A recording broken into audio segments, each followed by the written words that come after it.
मावळ्यांना राजे सोडून गेलेत तोमकर सरांच्याच भरोशावर. कारण महाराजांचं स्वप्न होतं की आपण व्यापार विस्तार करावा आणि आरमार महाराजांनी समुद्रावरती उभारलेलं. म्हणजे पहिली सुरुवात महाराजांनी केलेली एक्सपोर्ट इम्पोर्टची तीच पूर्णपणे सांभाळण्याची आणि वाढवण्याची जिम्मेदारी ओमकार सरांनी घेतलेली. जर हा प्रोग्राम जो जॉईन केला नसतं तर आज मी एका कंपनीचा मालक आहे, कुठंतरी मी एका कंपनीमध्ये नोकर असतो. तो सपोर्ट सिस्टम इथं आल्यावर मिळाला. कारण प्रत्येक गोष्टीसाठी ओमकार सर असतात, टीम असते, प्रत्येक गोष्टीमध्ये डिस्कशन होतं आणि डेफिनेटली सगळ्या गोष्टी सॉल्व्ह होतात.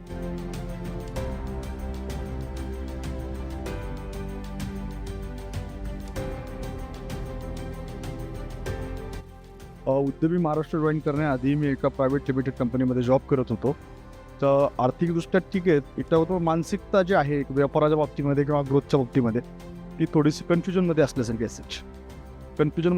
असायची. कारण की ती डिपेंडन्सी असायची, आपण कुठल्या तरी व्यक्तीकडे काम करतो आणि आपला परफॉर्मन्स कसा आहे किंवा आपण त्यांना त्या गोष्टी पाहिजे तशा पद्धतीने पुरवू शकतो.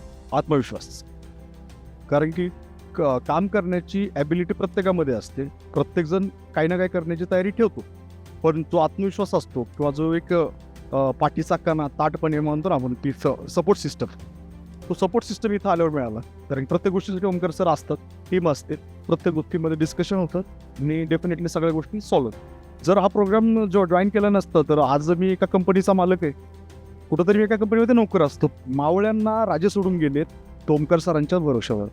कारण महाराजांचं स्वप्न होतं की आपण व्यापार विस्तार करावा आणि आरमार महाराजांनी समुद्रावरती उभारलेलं. म्हणजे पहिली सुरुवात महाराजांनी केलेली एक्सपोर्ट इम्पोर्टची तीच पूर्णपणे सांभाळण्याची आणि वाढवण्याची जिम्मेदारी ओमकार सरांनी घेतलेली.